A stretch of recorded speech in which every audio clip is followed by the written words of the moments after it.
ہمارے ہاں سیرت کے جلسے تو آج کل ہوں گے، بے شمار ہوں گے، ہر جگہ ہوں گے. ہوتا کیا ہے؟ آپ کی عظمت بیان ہو رہی ہے، آپ کی کالی کملی کا تذکرہ ہو رہا ہے، آپ کی سرمئی آنکھوں کا حسن بیان کیا جا رہا ہے، آپ کی زلفوں کی یہ تو نہیں ہے، اس میں کوئی شک نہیں. تمام انبیاء اور رسول کو جو کمالات عطا ہوئے، محمد کو وہ سب عطا ہوئے صلی اللہ علیہ وسلم. اس نے یوسف دم عیسیٰ ید بیضا داری آنچ خوبہ حمد آرن تو تنہا داری. لیکن حضور فرماتے ہیں تمام نبیوں اور رسولوں نے جو تکالیف برداشت کی، میں نے وہ سب کی سب برداشت کی. یہ کوئی بیان کرتا ہے؟ کیسے بیان کرے؟ اس سے تو کچھ سبق ملتا ہے کہ کچھ تو تم بھی کرو بھائی. یہ کہاں عاشق رسول بنے پھر رہے ہو؟ کہاں عید میلاد النبی بنا رہے ہو؟ زمین و آسمان کے کلابے اللہ سے بھی اوپر کر رہے ہو راتوں کے اندر. یہ نہیں ہے محمد سے نسبت اور تعلق کا معاملہ. اب آپ دیکھیے، جو اب واقعاتی انداز میں تو جانے کا وقت ہے نہیں نا، لیکن ایک بات آپ کو بتا دوں، دشمنوں نے اقرار کیا ہے کہ تاریخ انسانی کا عظیم ترین انقلاب محمد نے برپا کیا صلی اللہ علیہ وسلم. M N Roy of India, member of Communist International, اس نے 1920 میں تقریر کی لاہور میں، بریڈلا ہال میں، دی ہسٹوریکل رول آف اسلام. وہ کتاب اب بھی انڈیا میں چھپتی ہے. اس نے کہا تاریخ انسانی کا عظیم ترین انقلاب محمد نے برپا کیا صلی اللہ علیہ وسلم. اور اس نے کہا یہ نری فتوحات نہیں تھیں. فتوحات تو سکندر نے بہت کر دی تھی، اٹیلا نے بہت کر دی تھی، چنگیز نے بہت کر دی تھی. وہ بروٹ فورس تھی، وہ وحشی قوت تھی. اور محمد کی فتوحات اور ان کی امت کی فتوحات سے نئی تہذیب دنیا میں آئی، نئی روشنی دنیا میں آئی، نئے علوم ایجاد ہوئے، دنیا منور ہو گئی. بہت عمدہ کتاب ہے، ہسٹوریکل رول آف اسلام. 1980 کے قریب کتاب چھپی امریکہ میں، دی 100 a selection and gradation of the 100 most influential personalities of human history. تاریخ انسانی کا دھارا بہتا ہے، ہم بھی اس میں بہ رہے ہیں، جدھر بہ رہا ہے ہم بھی بہ رہے ہیں. چلو تم ادھر کو ہوا ہو جدھر کی. کچھ لوگ ایسے ہوتے ہیں کہ جو دھارے کا رخ بدلتے ہیں. بہنے والے تو سب ہیں، لیکن اس دھارے کے رخ کو بدلنے والا کوئی ہوتا ہے. تو ڈاکٹر مائیکل ہارٹ نے پہلے 100 آدمیوں کا انتخاب کر لیا جنہوں نے تاریخ کے دھارے کا رخ موڑا ہے. سلیکشن، پھر گریڈیشن. ان میں سب سے زیادہ جس نے موڑا ہے، جس سے سب سے زیادہ مؤثر ہوا، وہ کون؟ نمبر 1، پھر نمبر 2، پھر نمبر 3، 100 تک چلا گیا. نمبر 1 پر حضور کو لا رہا ہے. عیسائی ہے اور ابھی تک کوئی اطلاع نہیں ہے اس کے اسلام لے آنے کی. زندہ ہے، مینہٹن میں رہتا ہے. اس نے پھر اس کی وجہ بیان کی کہ naturally I own an explanation. Jesus کو جسے خدا مانتے ہیں اسے نمبر 3 پہ لے گیا، حضور کو نمبر 1 پر. اور جواب کیا دیتا ہے؟ ایکسپلینیشن کیا ہے؟ This is because he is the only person supremely successful in both the religious and secular fields. جتنے بڑے لوگ دنیا میں ہیں وہ یا ادھر اونچے ہیں تو ادھر کچھ نہیں، ادھر اونچے ہیں تو ادھر کچھ نہیں. بڑے حکمران، بڑے فاتح، اخلاقی اور دینی اور روحانی اعتبار سے 0 بلکہ مائنس.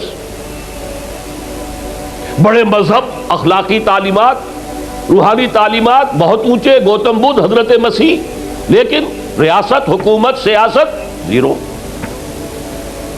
ایک ہی شخص ہے. کتنی بڑی سچائی اس کے قلم سے نکلی ہے. دی only person supremely successful in both the religious and the secular fields. بہرحال یہ سمجھیے کہ تکمیل رسالت کا یہ مرحلہ ہے، یہ مظہر ہے۔ اگر حضور نے اس کو قائم کر کے نہ دکھایا ہوتا تو کہا جا سکتا تھا کہ ٹھیک ہے جی نظام تو بڑا اچھا ہی ہے، لیکن یہ انہونی بات ہے، بھلا کوئی بات ہے؟ سید القوم خادمہم، قوم کا سردار خادم ہوتا ہے؟ شاعری ہے یہ، اچھا شعر کہہ دیا ہے، لیکن محمد نے وہ نظام قائم کیا جہاں ابو بکر اور عمر خادم تھے، چٹائیوں پر بیٹھتے تھے، پیون لگے ہوئے کپڑے پہنتے تھے، رات کو گشت کے دوران کسی عورت کے کراہنے کی آواز آئی ہے، پتہ کیا، معلوم ہوا کہ درد ذہن میں ہے اور کوئی اٹینڈ کرنے والا نہیں ہے، فوراً گھر گئے، اپنی بیوی کو لے کر آئے، فرسٹ لیڈی، اور اس نے مڈ وائف کا کام کیا ہے۔ ایک اور جگہ دیکھا، بچوں کو رونے کی آواز آئی، پوچھا کیا ہے؟ ماں نے کہا کہ میرے پاس کھانے کو کچھ نہیں ہے، بچے بھوک سے بلک رہے ہیں، اور میں نے یہ صرف ہانڈی چڑھا دی ہے چولہے کے اوپر کے دھوکہ دینے کے لیے کہ کچھ پکا رہی ہوں، تھوڑی دیر میں روتے دھوتے سو جائیں گے۔ کانپ گئے، گئے بیت المال، وہاں سے ایک بوری آٹے کی لی، اپنے کندھے پر، غلام سے کہا میرے کندھے، اس نے کہا میں نہیں چلتا ہوں حضرت، نہیں، قیامت میں تم میرا بوجھ نہیں اٹھا سکو گے، اپنے کندھے پر بوری لگ کر گئے ہیں، وہاں جا کر کھانا پکوایا ہے۔ یہ سید القوم خادم ہوں، کبھی دیکھی تھی دنیا نے یہ بات؟ قائم کر کے دکھایا ہے، نوع انسانی پر حجت قائم کی ہے۔ مائیکل ہارٹ نمبر 1 پر لا رہا ہے، آپ غور کیجئے۔ ایچ جی ویلز کی بھی اب وقت نہیں ہے میرے پاس، میں نے وہاں تقریر کے اندر پوری واضح کی یہ بات، اس کی شہادت، حالانکہ وہ شاتم رسول ہے، حضور کو گالیاں دی ہیں اس نے، بالکل رشدی کی طرح، اور تسلیمہ نسرین جو ہے بنگلہ دیش کی اس کی طرح، لیکن ایک اعتبار سے گھٹنے ٹیک کر حضور کی مدح کرنے پر مجبور ہے۔ تو یہ اصل میں بات تکمیل رسالت ہے، پیش کر دینا، پہنچا دینا، وما علینا الا البلاغ، یہ بھی رسالت کا معاملہ ہے، یہ ابتدائی مرحلہ ہے۔ اس نظام کو قائم کر کے دکھانا، انقلاب برپا کرنا، اس کو چلا کر دکھانا، چاہے وہ 30 برس رہا، لیکن دنیا کا کوئی دوسرا نظام تو ایک دن بھی قائم نہیں ہوا۔ جس ڈیموکریسی کا خواب والٹیئر اور روسو نے دیکھا تھا، ایک دن کے لیے بھی نہیں آئی۔ یہ تو کیپٹلسٹ کی ڈکٹیٹرشپ ہے جسے جمہوریت کہا جا رہا ہے۔ جمہوریت کہاں ہے؟ It's the dictatorship of the capitalist. Billionaire نہ ہو تو آپ الیکشن کیسے لڑیں گے؟ عام آدمی الیکشن لڑ لے گا۔ دے میں استبداد جمہوری قوام پائے کو، تو سمجھتا ہے یہ آزادی کی ہے نیلم پری؟ ہم نے خود شاہی کو پہنایا ہے جمہوری لباس، ابلیس کا ایک مشیر کہہ رہا ہے، ہم نے خود شاہی کو پہنایا ہے لباس، جب ذرا آدم ہوا ہے خود شناس و خود نگر، آدمیوں میں اپنے حقوق کا ذرا احساس، اور یہ احساس محمد نے پیدا کیا صلی اللہ علیہ وسلم۔ اس کے تحت انہوں نے کہا اچھا وہ انسانی حاکمیت ٹنوں کے حساب سے فرعون کے سر پہ رکھی ہوئی تھی، گندگی، اب ہم نے کیا کیا، وہ تولا تولا سب میں بانٹ دو، گندگی تو گندگی رہے گی، نجاست تو نجاست رہے گی۔ انسانی حاکمیت ایک شخص کی ہو، انسانی حاکمیت پوری قوم کی ہو، کفر ہے، شرک ہے۔ بہرحال تکمیل رسالت کا ایک پہلو یہ ہے، اس کی مثال میں آپ کو دے دوں، نام چونکہ پہلے بھی 2 مرتبہ لے چکا ہوں، سقراط کا شاگرد بھی اور شارح بھی، سقراط کی اپنی کوئی کتاب نہیں ہے، وہ معلم تھا بس، اس کا فلسفہ بیان کیا ہے افلاطون نے، اور پلیٹو نے کتاب لکھی دی ریپبلک۔ اب دیکھیے آج سے 2500 سال پرانی کتاب ہو گئی، حضرت عیسیٰ سے 300-400 برس پہلے، کتاب اتنی زوردار ہے آج تک زندہ ہے، ورنہ کتابیں ختم ہو جاتی ہیں، وہ تو کوئی زوردار کتاب ہو تو زندہ رہے گی۔ نقشہ پیش کیا ایسے ہونا چاہیے، نظام حکومت ایسا ہونا چاہیے، فلاں ایسا ہونا چاہیے، فلاں ایسا ہونا چاہیے، لیکن وہ نظام ایک دن کے لیے بھی دنیا میں کہیں قائم نہیں ہوا،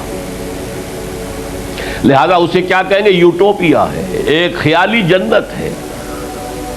حضور نے بھی خیالی جنت پیش کر دی ہوتی، قائم کر کے نہ دکھاتے تو وہ حجت نہیں بن سکتی نوع انسانی۔